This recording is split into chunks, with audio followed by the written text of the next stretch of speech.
And I think it made a very big difference in my life, and I hope it will make a difference in your life too. One of the lessons that I shared this morning, which I think is a very important lesson for all of us to learn,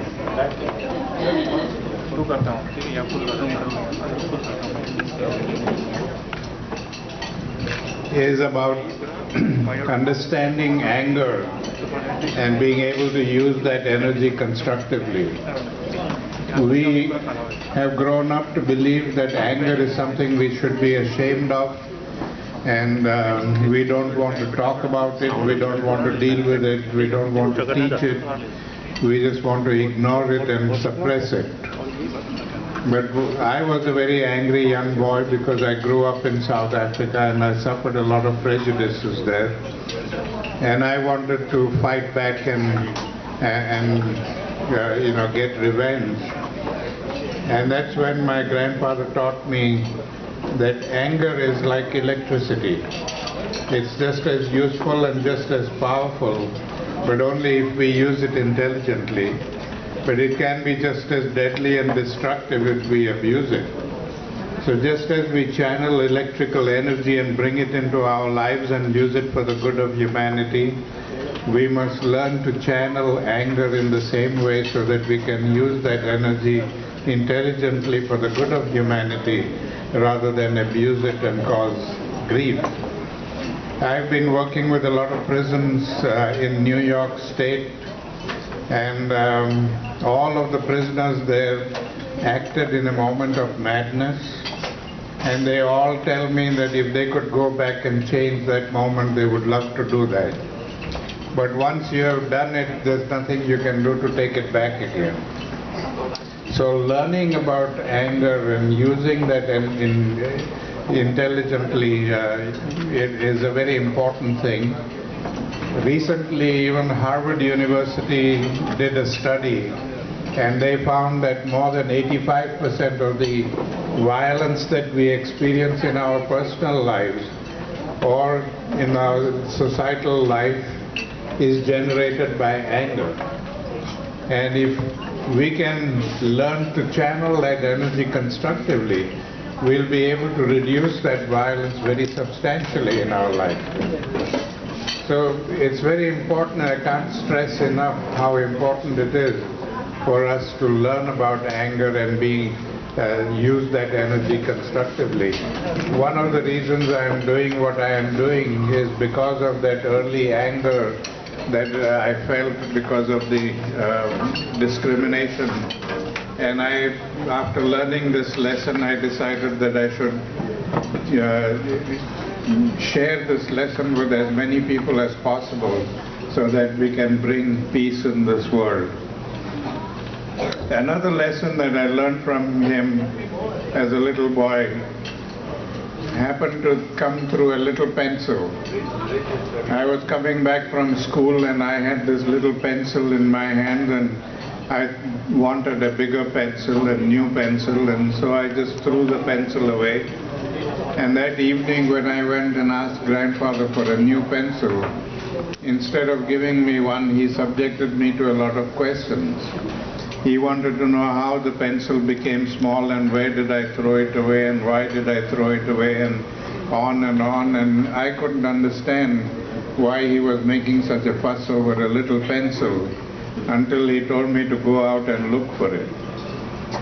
And I said, "You must be joking." I said, "You don't expect me to look for this pencil in the dark?" He said, "Oh yes, I do. Here's a flashlight." And I went out and I must have spent about 2 hours searching for that pencil, and when I found it and brought it to him, he said, "Now I want you to sit here and learn two very important lessons." The first lesson is that even in the making of a simple thing like a pencil, we use a lot of the world's natural resources. And when we throw them away, we are throwing away the world's natural resources, and that is violence against nature. And the second lesson is that because in an affluent society we can afford to buy all these things in bulk, we overconsume the resources of the world, And because we overconsume them, we are depriving people elsewhere of these resources, and they have to live in poverty, and that is violence against humanity. And that was the first time I realized that all of these little things that we do every day, consciously and unconsciously, that all of that constitute violence, either passive violence against nature or physical violence against humanity.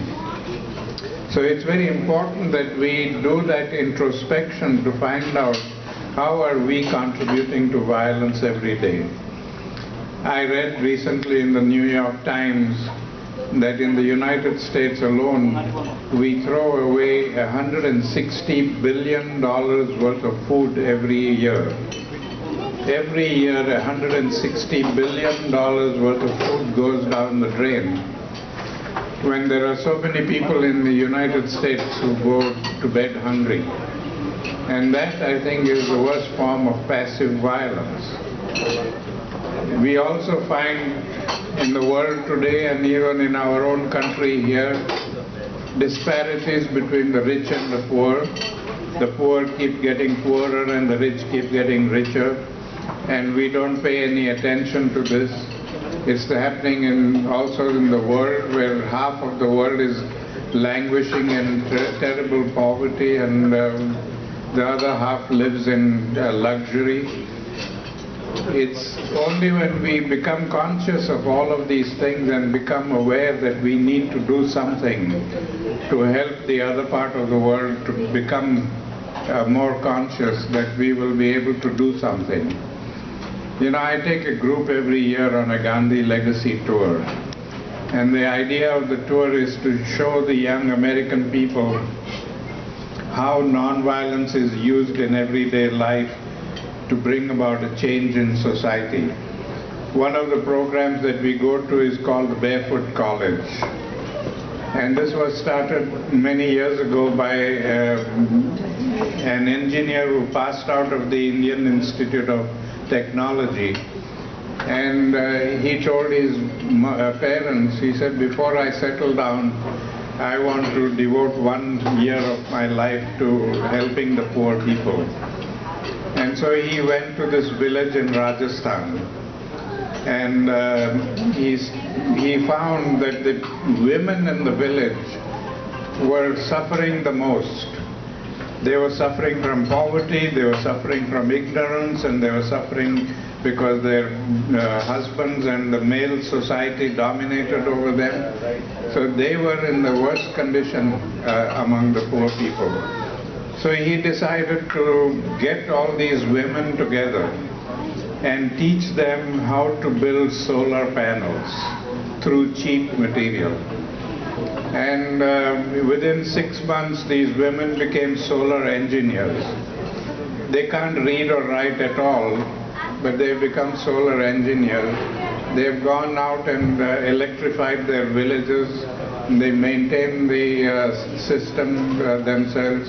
And because of that, their status has risen in their village and in their society, because they are able to earn money and they are able to provide light to the whole village, and so their status has increased. And he realized that this was what was widely needed in the country. And so instead of 1 year, he's now spent 33 years in that village, and he runs this institute, and he calls it Barefoot College, because it's meant for totally impoverished, totally ignorant women to learn how to make solar panels. And this program came to the notice of the United Nations. And the United Nations asked him if he would consider teaching this to African women. And so he identified 10 of the poorest African countries and invited them to send the women to India to learn how to make solar panels. And now there are, for the last 5 or 6 years, batches of African women coming to India, and it's fascinating to see how the ignorant, illiterate Indian women are teaching the ignorant, illiterate African